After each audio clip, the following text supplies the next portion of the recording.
Hello दोस्तों, welcome to connect to exam YouTube channel. जैसा कि आप लोग का क्लास चल रहा है बायोलॉजी का। बायोलॉजी में हम आप पहली क्लास में क्या बताए थे? जीवों का अध्ययन, सजीवों का अध्ययन क्या कहलाता है? बायोलॉजी कहलाता है, जीव विज्ञान। जीव विज्ञान दो है, एक जूलॉजी एक बॉटनी। एक क्या है? Zoology and botany.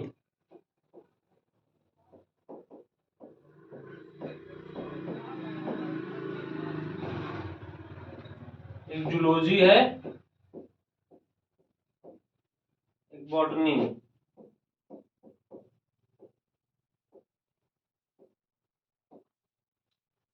जूलॉजी में आपका ये किसमें किसका अध्ययन होगा? इसमें एनिमल का अध्ययन होगा। इसमें क्या होगा? एनिमल का अध्ययन होगा। और इसमें क्या होगा? इसमें बॉटनी में प्लांट का अध्ययन होगा। बॉटनी में किसका अध्ययन होगा? प्लांट का अध्ययन होगा। जो अगर आप पूछा जाए कि फादर ऑफ बायोलॉजी, तो किसका नाम आएगा? अरस्तू का। फादर ऑफ जूलॉजी नाम किसका आएगा? अरस्तू का। अगर ये पूछ ले फादर ऑफ बायोलॉजी नाम अरस्तू का, अगर पूछे फादर ऑफ जूलॉजी, तो ये भी अरस्तू है।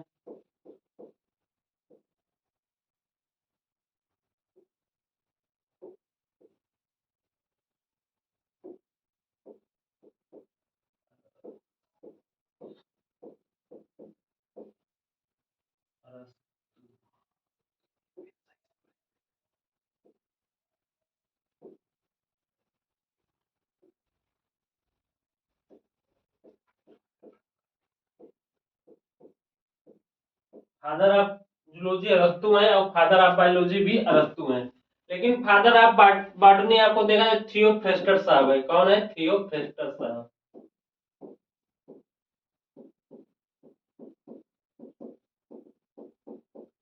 थियोफ्रेस्टस। तो आपके एग्जाम में क्वेश्चन बन सकता है, फादर ऑफ जूलॉजी कौन है, फादर ऑफ बॉटनी कौन है, father of zoology, father of biology, father of botany. तो इन सब के बारे में बताए थे हम आप लोगों को। चलिए आज आपकी हम क्लास और आगे कंटिन्यू करते हैं। देखिए आज क्या है? इम्यून सिस्टम, प्रतिरक्षा तंत्र। क्या है? इम्यून सिस्टम, प्रतिरक्षा तंत्र। आप लोग इम्यून का नाम सुने होंगे। जब कोरोना वायरस आया था तो उस समय एक भयंकर महामारी फैल गई थी, तो पूरे विश्व में प्रख्यात था। तो उसमें किसका कमी था? इम्यून सिस्टम का। तो लोग कह रहे थे जिसका इम्यून सिस्टम कमजोर है वो जल्दी शिकार हो जाता कोरोना वायरस का। जिसका इम्यून सिस्टम कमजोर है वो कोरोना वायरस का जल्दी शिकार हो जाता था। तो यही इम्यून सिस्टम आज हम आपको बताएंगे। क्या बताएंगे? इम्यून सिस्टम, प्रतिरक्षा तंत्र। प्रतिरक्षा तंत्र यह ऐसा तंत्र है जो रोगों से सुरक्षा प्रदान करता है। यह ऐसा तंत्र है जो रोगों से सुरक्षा प्रदान करता है। System that provide protection against disease. देखिए जैसे आप लोग क्या होता है, हम लोगों को कभी का खांसी या एलर्जी टाइप, कभी थोड़ा, कभी बुखार हल्का सा, या कभी भी छींक आ जाती है, तो उस समय नर्वस महसूस करने लगते हैं। लेकिन फिर अगली सुबह क्या होता है कि वो आपका कुछ लोगों का सही हो जाता है। तो वो जो सही होता हो जाता है वो किस लिए होता है? वो क्योंकि उसके अंदर इम्यून सिस्टम होता है। क्या होता है? Immune system. तो उसमें क्या होता है? इम्यून सिस्टम ही हम लोगों को सही करता है। हर एक व्यक्ति में, हर एक जानवर में इम्यून सिस्टम पाया जाता है। इम्यून सिस्टम से ही शरीर के स्टडी ऑफ इम्यून सिस्टम को immunology, study of immune system पूछा जाए, इम्यून सिस्टम का अध्ययन किसमें किया जाता है? इम्यूनोलॉजी में किया जाता है। Edward Jenner, father of immunology के पिता एडवर्ड जेनर है। फादर ऑफ इम्यूनोलॉजी के पिता एडवर्ड जेनर है। ये है Edward Jenner, father of immunology. तो इनका योगदान बहुत, मतलब प्रथम जो इम्यून सिस्टम है, अगर आप बताया जाए, जैसे इम्यून सिस्टम,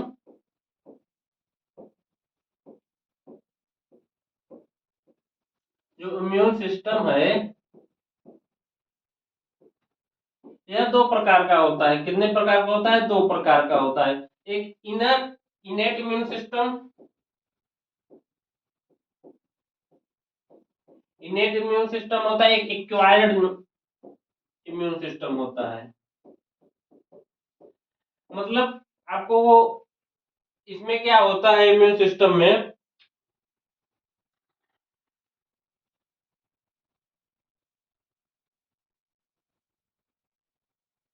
जो इनेट इम्यून सिस्टम है यह जन्मजात से मिलता है। क्या कैसे मिलता है? जन्मजात से।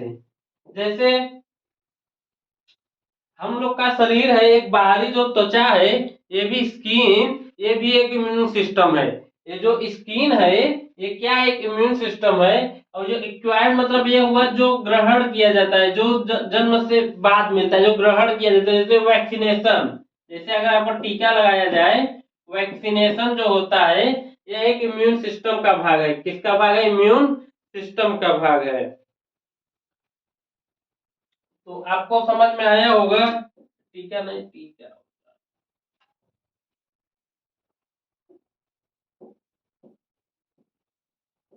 टीका। तो जो जो मतलब शरीर से जन्म जन्म से मतलब लड़े, जैसे त्वचा ये आपका क्या है, बाहर जन्म से मिला है तो क्या एक प्रकार का इम्यून सिस्टम है।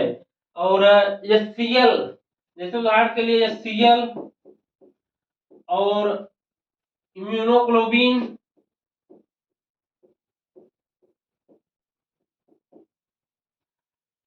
जो एडवर्ड जेनर साहब हैं, जो इम्यूनोलॉजी के पिता है एडवर्ड जेनर,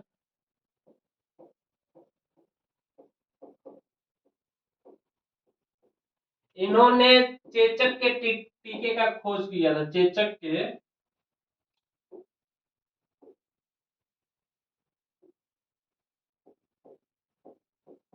चेचक के जो चेचक का टीका है जिसे स्मॉल पॉक्स कहते हैं, स्मॉल पॉक्स।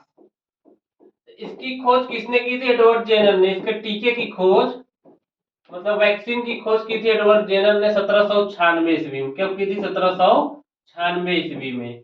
तो इसी के कारण सर्वप्रथम टीका है, जो ये जो टीका है ये खोजा गया था, सर्वप्रथम टीका, सर्वप्रथम। तो ये जो चेचक का जो टीका खोजा गया था स्मॉल पॉक्स के 1796 ईस्वी में, सर्वप्रथम किसने खोजा था? एडवर्ड जेनर ने। इन्हीं के नाम पर, इन्हीं को ही इसलिए इम्यूनोलॉजी का पिता माना जाता है, प्रतिरक्षा तंत्र के पिता। तो यही चीज, प्रथम टीका बनाया था, फर्स्ट वैक्सीन स्मॉल पॉक्स, चेचक से बचाव के लिए। यह एक कौन सा रोग है? विषाणु जनित रोग है। जो ये जो स्मॉल पॉक्स है, यह कौन सा रोग है? वायरल डिजीज, जिसे कहते हैं विषाणु जनित रोग। ये देखिए छोटे छोटे बच्चों में ऐसे यही स्मॉल पॉक्स हो जाता था, जो कि अब ये खत्म हो गया है औसतन, या अब लाइल। और ये है एडवर्ड जेनर साहब, जो कि 1796 ईस्वी में खोज किए थे। और फादर आप पूछा था इम्यूनोलॉजी, तो एडवर्ड जेनर।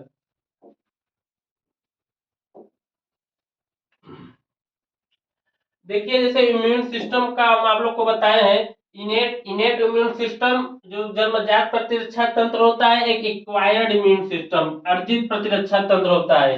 यह जन्म से हो मिलता है। जो इनेट इम्यून सिस्टम है यह जन्म से मिलता है, और जो एक्वायर्ड है जन्म से नहीं होता है, नॉट बाय बर्थ। यह एक समान क्रियाविधि करता है, यह एक समान क्रियाविधि, यह एक अलग अलग क्रियाविधि करता है। जैसे आप लोग को बताया समान क्रियाविधि मतलब यह हुआ, जैसे बैक्टीरिया वायरस आ गया, या फंगस, या फंगस आ गया, तो ये क्या काम करेगा? एक समान काम करेगा, सबके लिए एक समान। अब जैसे अगर टीका की हम बात करें, जैसे आपका आपका आपको बीसीजी का टीका दे दिया गया, टीबी का, तो आपका केवल एक ही पे काम करेगा। जैसे इस समय जैसे कोरोना काल में कोरोना का टीका लग रहा था, वो केवल किसके लिए काम करेगा? केवल कोरोना के लिए एक विशेष वर्क करेगा। तो ये अलग अलग रोग के लिए अलग अलग टीका लगाया जाता है। जैसे कुत्ते के काटने पर रेबीज का टीका रहता है, मतलब अलग अलग टीका लगाया जाता है। और जो ये, और इसमें क्या होता है, इसमें जो हम लोग के अंदर जो तो टीका लगने से तो हम लोगों के अंदर इम्यून सिस्टम हो जाता है।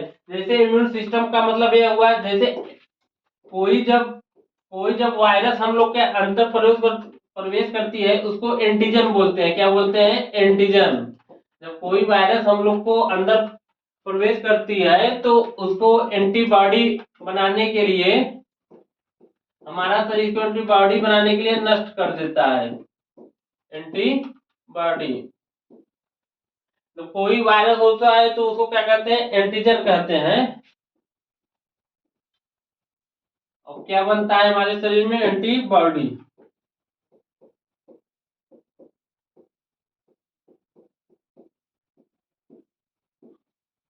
एंटीबॉडी। तो यही जो जब टीका लगाया जाता है तो हमारे शरीर में एंटीबॉडी बन जाता है, जो कोई वायरस है उससे लड़ने की क्षमता मिल जाती है।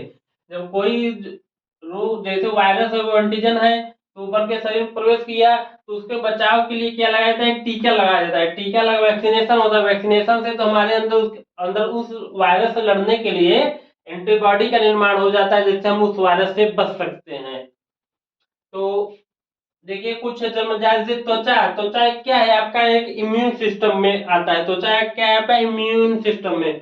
उसके बाद पेट, उसके बाद म्यूकस मेम्ब्रेन आप लोग पढ़ेंगे जो, और इम्यूनोग्लोबिन प्रतिरक्षी तंत्र। आइए आप लोग को त्वचा के बारे में बताते हैं। त्वचा स्किन, जो स्किन है, स्किन के अध्ययन को डर्मेटोलॉजी कहते हैं। स्किन के अध्ययन को डर्मेटोलॉजी कहते हैं। हमारा जो स्किन है 3 लेयर में बटा है। एक इपिडर्मिस, डर्मिस और हाइपोडर्मिस। Epidermis, dermis, hypodermis. जैसे जो हमारा शरीर आउटर लेयर हो, इसे क्या कहते हैं, आउटर लेयर।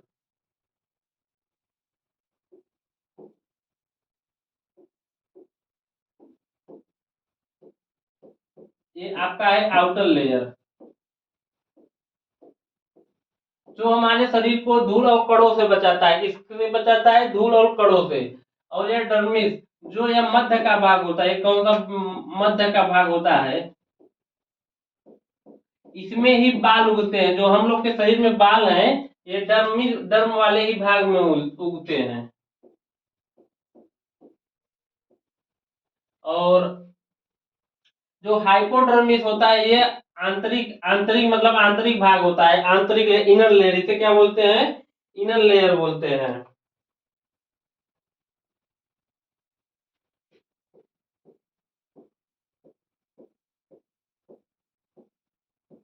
यहाँ पर कौन सा भाग होता है, इनर लेयर।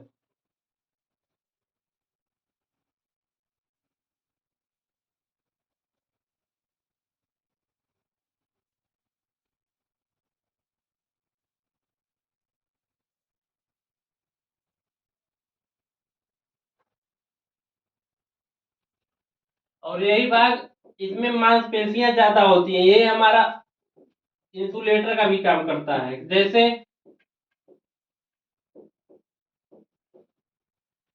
ये उष्मा रोधी होता है,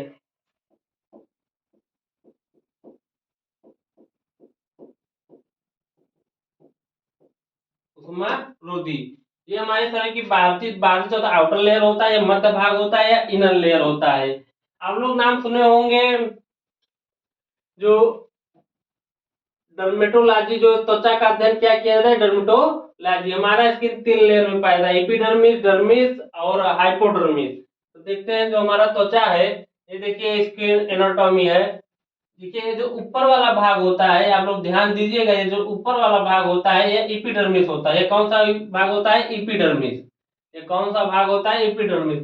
यहाँ से लेके यहाँ से ये डर्मिस होता है, क्या डर्म होता है, मतलब इसी में ही बाल उगते हैं, डर्मिस में ही बाल उगते हैं। और ये होगा हाइपोडर्मिस। हाइपोडर्मिस मतलब ये देखिए, ये वाला जो भाग है ये आपका हाइपोडर्मिस है। ये कौन सा भाग है, हाइपोडर्मिस।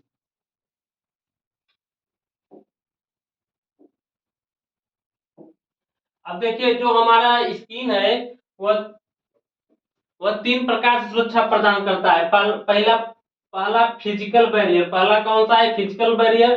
दूसरा कौन सा है, केमिकल बैरियर।